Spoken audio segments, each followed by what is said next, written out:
الحمد لله رب العالمين، والعاقبة للمتقين،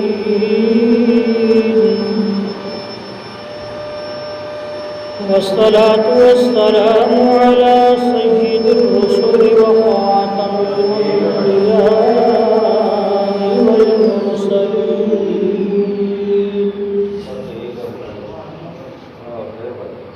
وعلى آله وأصحابه الطيبين الطاهرين،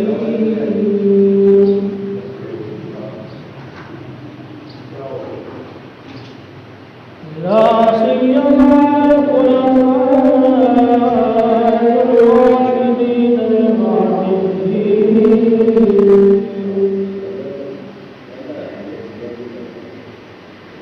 ولعنة الله على أعدائهم الراشدين الكافرين المرتدين إلى يوم الدين.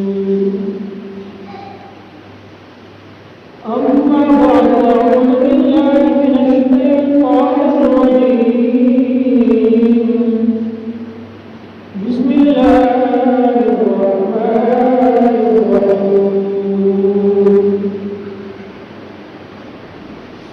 يا أيها الذين آمنوا كتب عليكم الصيام كما كتب على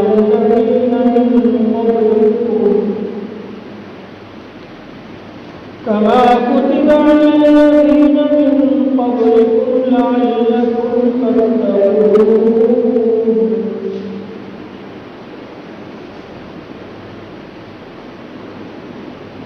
قال الله تبارك وتعالى في مقام آخر: شهر رمضان الذي أنزل فيه القرآن هدى للناس وبينات من الهدى والفرقان. عن أبي هريرة رضي الله تعالى عنه قال: قال رسول الله صلى الله عليه وسلم: من صام إيمانا واحتسابا غفر له ما تقدم من ذنبه، ومن قام رمضان إيمانا واحتسابا غفر له ما تقدم من ذنبه، ومن قام في ليلة القدر إيمانا واحتسابا غفر له ما تقدم من ذنبه. عن أبي هريرة رضي الله تعالى عنه قال: قال رسول الله صلى الله عليه وسلم: إذا دخل رمضان فتحت أبواب الجنة وغلقت أبواب جهنم وسلسلة الشياطين.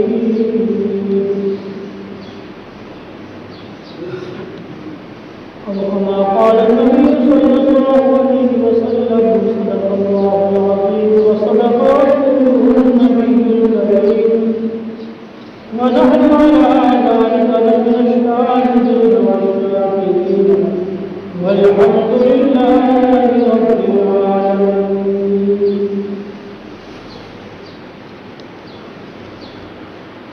انتہائی واجب الاحترام قابل صد احترام بزرگوں و دوستوں، آج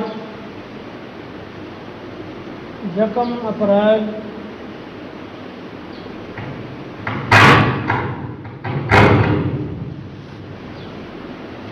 اور رمضان المبارک کی آمد ہے۔ 3 یا 4 کا احتمال ہے انشاءاللہ اللہ کے فضل و کرم سے رمضان المبارک کا مہینہ اللہ کا معزز مہمان آ رہا ہے۔ اسی مناسبت کے ساتھ آیات اور احادیث کی تلاوت کی ہے۔ خالق عز و جل حق سچ کہنے کی اور اس پر جانبین کو عمل کی توفیق نصیب فرمائے۔ اللہ رب العزت نے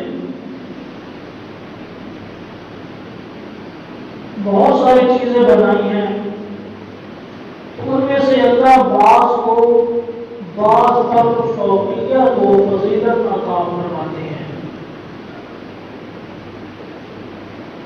مثلا اللہ نے بہت سارے فرشتوں کو بنایا،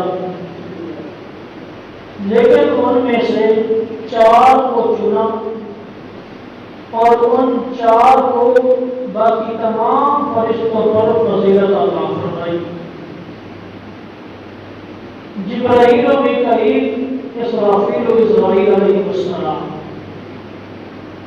پھر ان 4 میں سے بھی اللہ نے حضرت جبرائیل علیہ السلام کے سر پر تمام فرشتوں کی سرداری کا تاج سجایا۔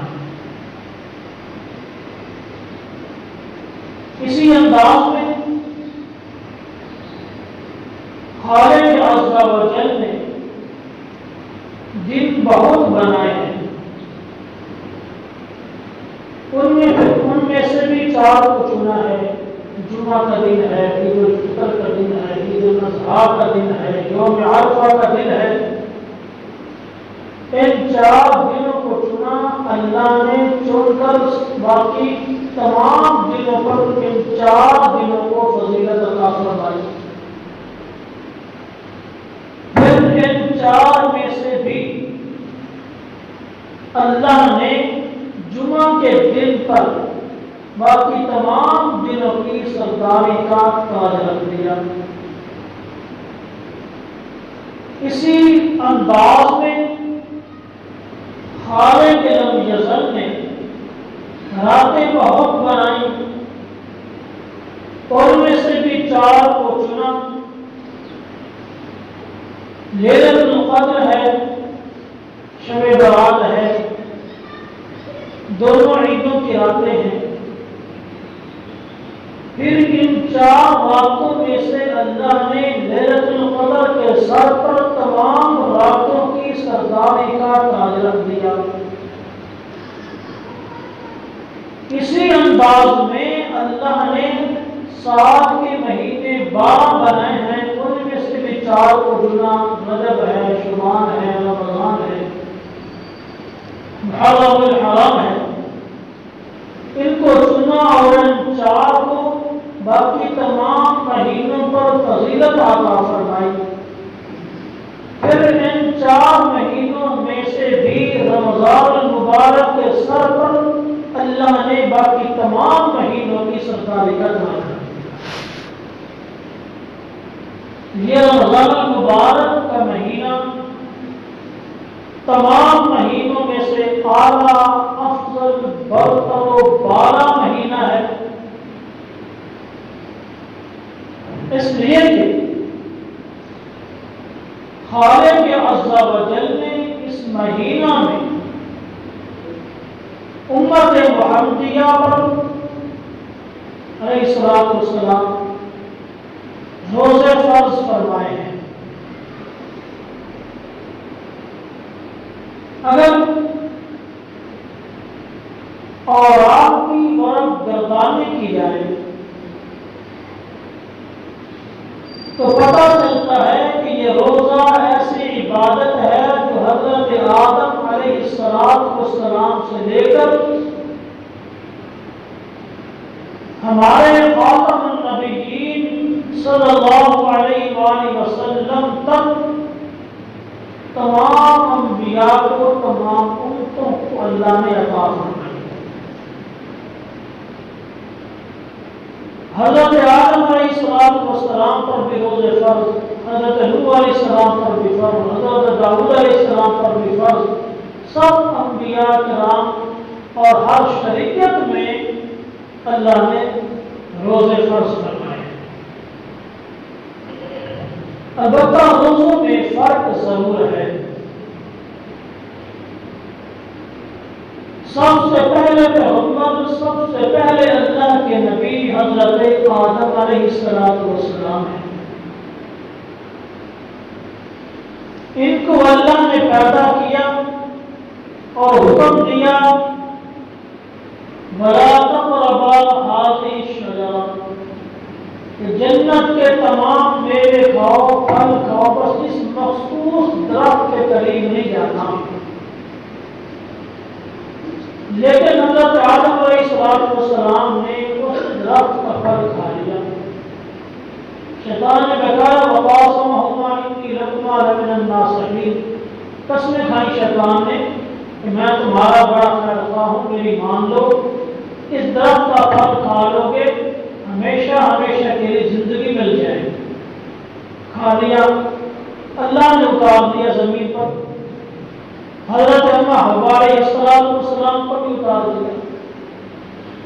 آسمان سے یہ دونوں مرد و عورت زمین پر اترے، لیکن ایک جگہ پر اکٹھے نہیں اترے۔ حضرت آدم علیہ السلام انڈیا کے کسی علاقہ میں اترے، حضرت حوا علیہ السلام سے در کے اندر اتری۔ اب ان دونوں نے ایک دوسرے کو تلاش کرنا شروع کر دیا۔ تلاش کرتے کرتے مکہ المکرمہ میں میدان عرفات میں ایک پہاڑی ہے جس کا نام جبل نور ہے۔ اس جبل نور پر حضرت آدم اور حوا علیہ السلام کی ملاقات ہوئی۔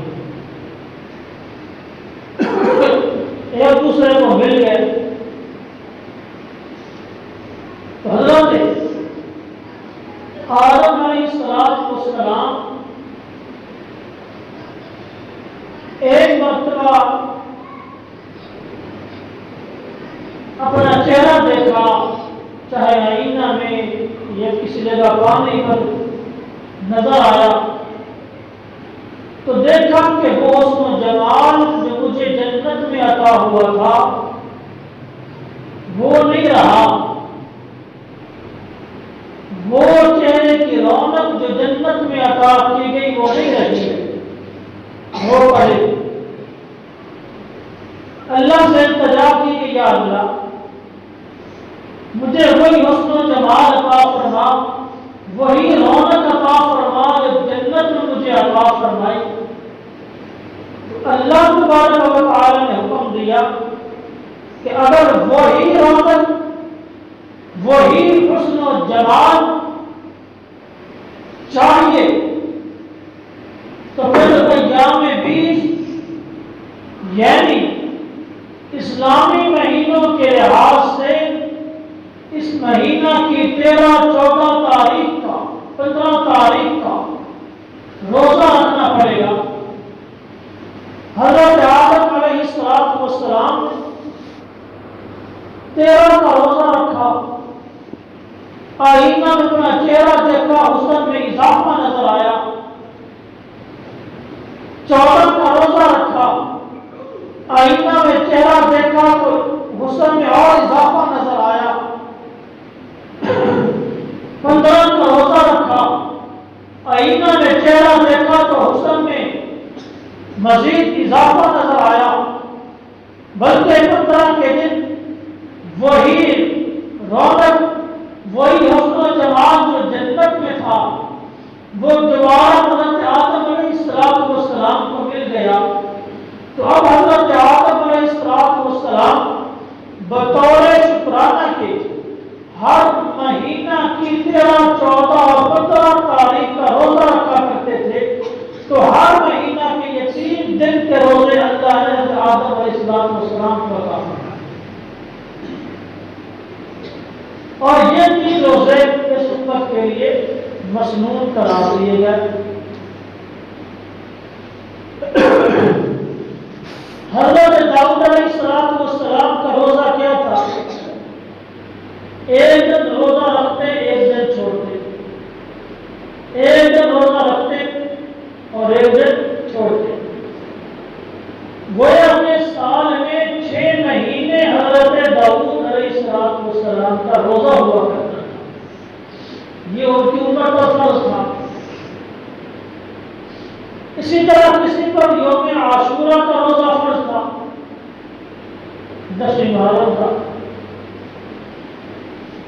تو بتانا یہ چاہتا ہوں کہ روزہ ایسی عظیم عبادت ہے جو ہر شریعت میں مشروع کی گئی ہے، ہر امت کو یہ عبادت نصیب ہوئی ہے، لیکن خوش نصیب ہے یہ امت محمدیہ جس کو اللہ نے پورا مہینہ روزے کا حکم دیا، اور مہینوں میں سے جو سب سے معزز مہینہ تھا اللہ نے وہ بھی امت محمدیہ کو عطا فرمایا۔ تو یہ اس مہینہ کے روزے اس امت پر فرض کر دیے گئے ہیں۔ اللہ تبارک و تعالی نے فرمایا یا ایھا الذین آمنوا کتب علیکم الصیام کما کتب علی الذین من قبلکم لعلکم تتقون۔ اے ایمان والو، تم پر روزے فرض کیے گئے جس طرح کہ تم سے پہلے لوگوں پر فرض کیے گئے۔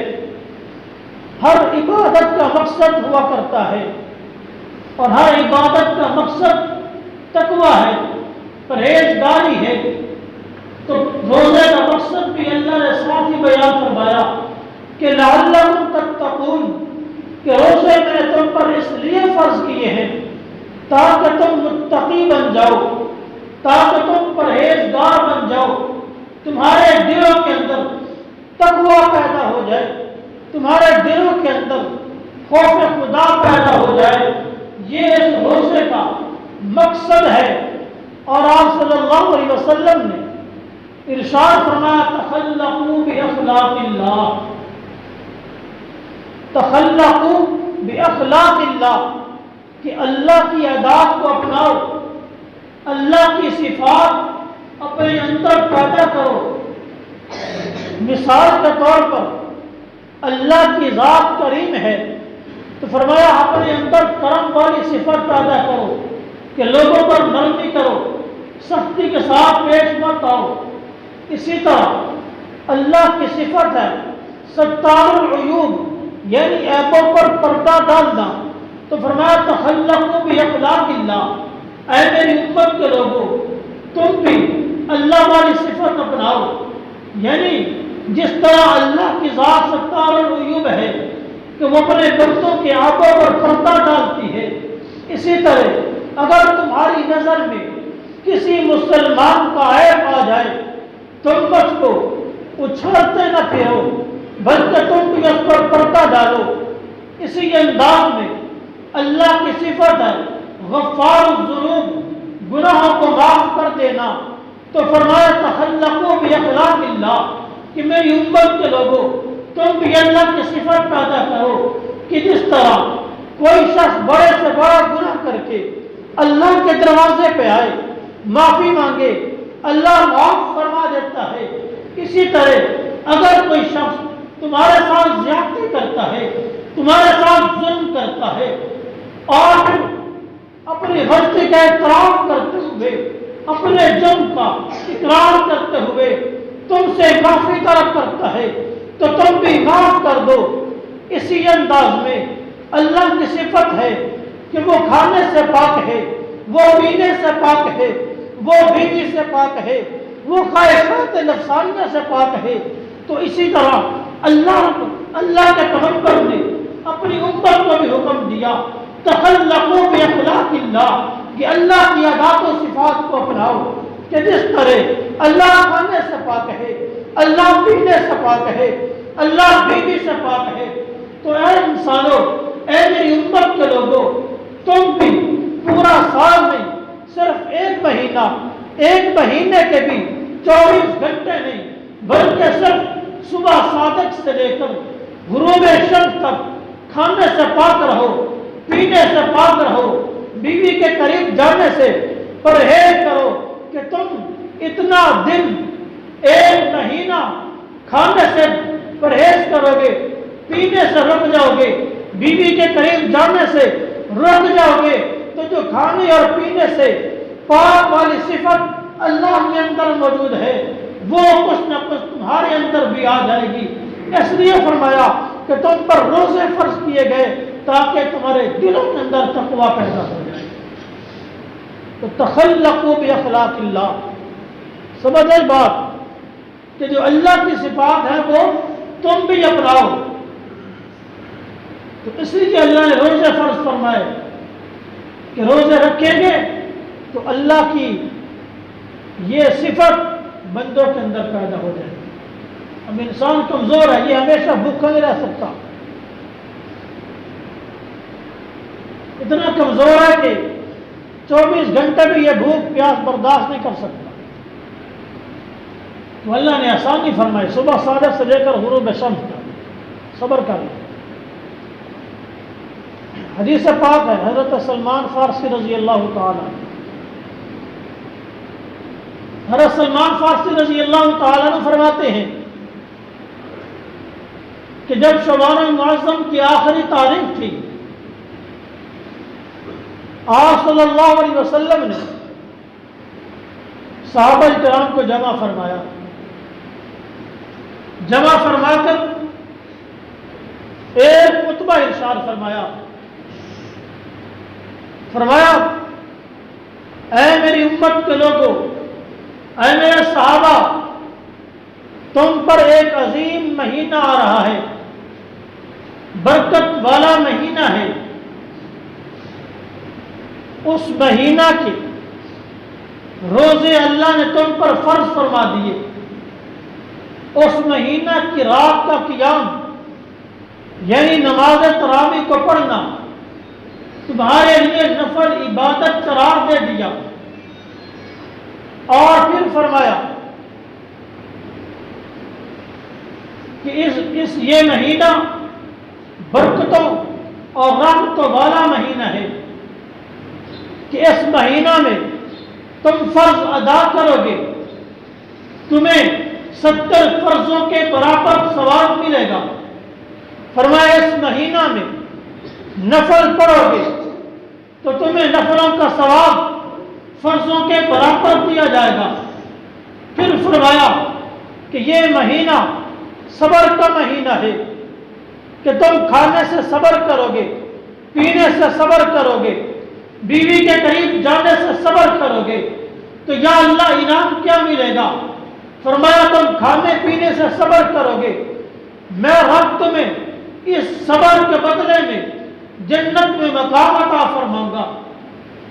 اور پھر اسی خطبہ کے اندر آپ علیہ السلام نے ارشاد فرمایا کہ جو شخص کسی روزے دار کا روزہ افطار کروائے گا تو اللہ رب العزت اس کو جہنم کی آگ سے آزاد فرما دیں گے اور اس کو روزہ دار کے روزہ کے برابر اجر و ثواب عطا فرمائیں گے۔ اور یہ نہیں کہ روزہ دار کے ثواب میں سے کچھ ثواب کم کر کے روزہ افطار کرانے والے کو دیا جائے گا، نہیں، بلکہ پورا اجر و ثواب روزے دار کو روزہ رکھنے کا دیا جائے گا، اتنا ہی اجر و ثواب روزہ افطار کرانے والے کو دیا جائے گا۔ صحابہ کرام نے سوال کیا، اے محبوب پیغمبر، ہم میں سے ہر شخص مالدار نہیں ہے، ہم میں غربا بھی ہیں، فقراء بھی ہیں، وہ لوگوں کو روزہ افطار کروانے کی سکت نہیں رکھتے، ہمت نہیں رکھتے۔ اللہ کے پیغمبر نے فرمایا کہ روزہ افطار کروانے کے لیے کوئی لمبی چوڑی پارٹی کرنے کی ضرورت نہیں ہے، روزہ افطار کروانے کے لیے، یہ ثواب حاصل کرنے کے لیے کوئی بہت زیادہ کھانوں کا انتظام کرنے کی ضرورت نہیں ہے، بلکہ اللہ کی رحمت اس قدر وسیع ہے کہ تم دودھ کی لسی سے یہ بھی نہیں کر سکتے۔ فرمایا پانی کے ایک گھونٹ سے بھی کسی روزے دار کا روزہ افطار کرواؤ گے، فرمایا اللہ تمہیں جہنم کی آگ سے آزاد کر دے گا۔ اسی پر بس نہیں، آگے اللہ کے پیغمبر نے ارشاد فرمایا کہ جو شخص روزے دار کو پیٹ بھر کر کھانا کھلائے گا، خالق عز و جل اس کھانا کھلانے والے کو روزہ قیامت میرے ہاتھ سے ایسا پانی پلائیں گے کہ پھر جنت میں جانے تک اس انسان کو پیاس نہیں ستائے گی۔ تو کس قدر عظیم اجر و ثواب ہے روزہ افطار کروانے کا۔ اسی خطبہ میں آپ صلی اللہ علیہ وسلم نے ارشاد فرمایا کہ لوگوں، اس کا ابتدائی حصہ رحمت ہے، درمیانی حصہ مغفرت ہے، اور آخری عشرہ، آخری حصہ جہنم سے آزادی کا عشرہ ہے۔ گرامی قدر سامعین، اس مہینہ کو اللہ رب العزت نے کس قدر شان عطا فرمائی ہے، کس قدر مقام عطا فرمایا ہے۔ حدیث پاک ہے عن ابی ہریرہ رضی اللہ تعالی عنہ قال قال رسول اللہ صلی اللہ علیہ وسلم من صام ایمانا واحتسابا غفر له ما تقدم من ذنبه۔ آقا اسلام نے ارشاد فرمایا کہ جو شخص ایمان کی حالت میں اجر و ثواب کی امید رکھتے ہوئے اس مہینہ کے روزے رکھے گا، غفر له ما تقدم من ذنبه، اس کی زندگی کے سابقہ زندگی کے تمام گناہوں کو معاف کر دیا جائے گا۔ ومن قام رمضان ایمانا واحتسابا غفر له ما تقدم من ذنبه، اور فرمایا کہ جو شخص اس رمضان المبارک کے مہینہ میں قیام کرے گا، یعنی نماز تراویح ادا کرے گا، اللہ اس کے بھی سابقہ تمام گناہوں کو معاف فرما دے گا۔ ومن قام فی لیلۃ القدر وہ ایمانا واحتسابا غفر له ما تقدم من ذنبه، اسی طرح جو شخص اس مہینہ کی لیلۃ القدر کی رات میں جاگ کر اللہ کی عبادت کرے گا، اللہ اس کے بھی سابقہ تمام گناہوں کو معاف فرما دے گا۔ اور حدیث اس کے راوی بھی حضرت ابو ہریرہ ہے عن ابی ہریرہ رضی اللہ تعالی عنہ قال قال رسول اللہ صلی اللہ علیہ وسلم،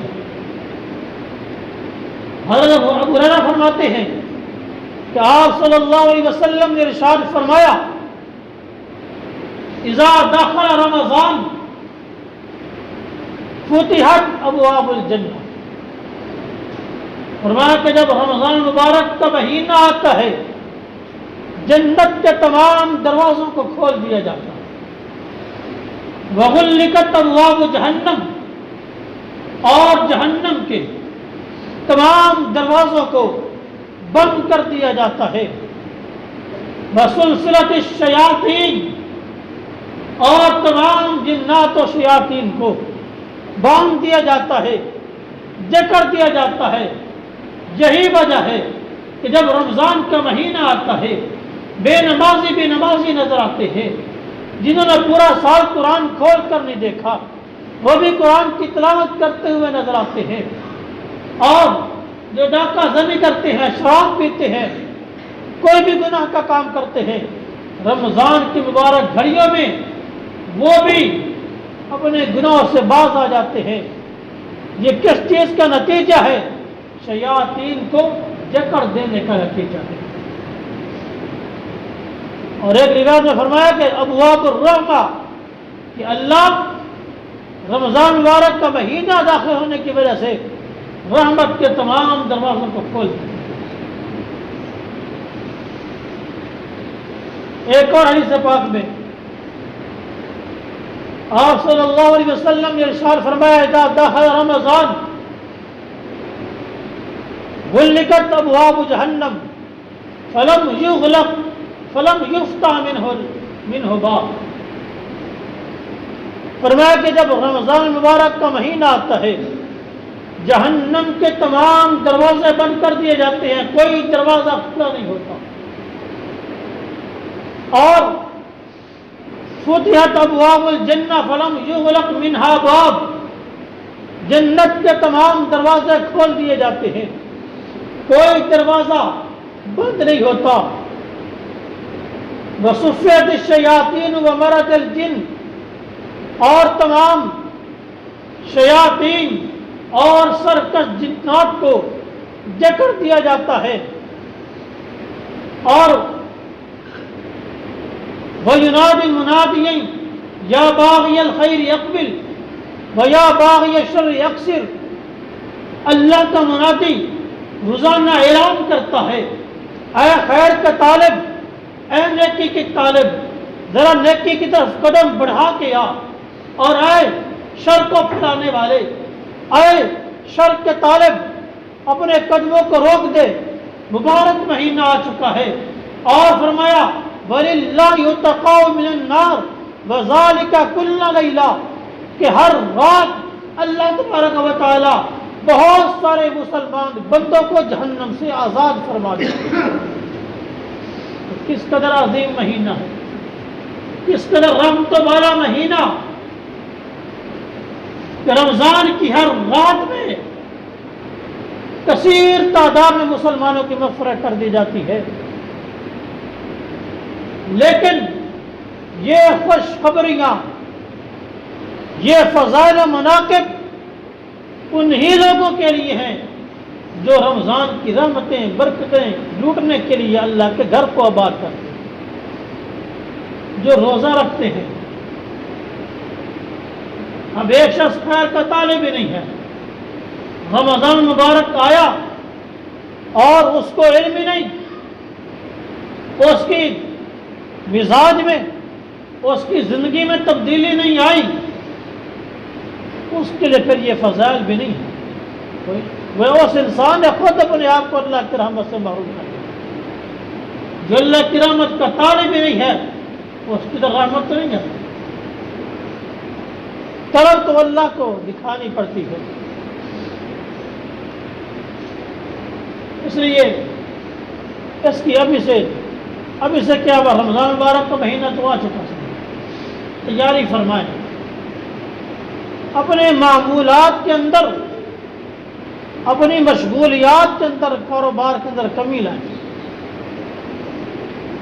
مفتی محمد تقی عثمانی دامت برکاتہم العالیہ نے رمضان مبارک کا مہینہ گزارنے کا طریقہ دیا کہ ہر انسان اپنے مشغولیات پر، اپنے کام کاج پر غور کرے کہ جو میں عام دنوں کے اندر پورا سال کام کاج کرتا ہوں، ان میں سے کون سے ایسے کام ہیں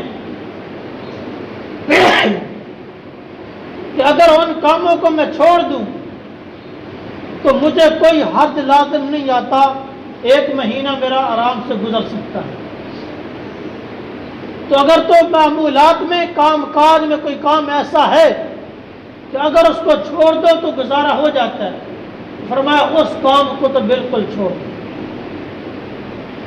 پھر غور کرو کہ جو میرے لیے کام کرنے ضروری ہیں، چارہ ڈالنا ضروری کام ہے، کھیتی باڑی کرنی ہے ضروری کام ہے، جو میرے لیے ضروری کام ہے، اگر ان ضروری امور میں سے کچھ ضرورت یعنی کچھ کام کو کم کر دوں کہ کام کرنا بھی ہے لیکن پہلے کی بنسبت اگر اس کو میں وقت کچھ کم دیتا ہوں تو پھر بھی میرے کاروبار میں، میرے معمولات میں کوئی خاص حد لازم نہیں آتا، تو پھر اپنے کام کے اندر تھوڑا سا کمی کمی کرو گے تو اب جو باقی وقت بچے گا وہ اللہ کی عبادت کے لیے خالی کرو، اس کے اندر اللہ کی عبادت کرو، نوافل پڑھو، درود شریف پڑھو، اللہ کا ذکر کرو، قرآن کی تلاوت کرو۔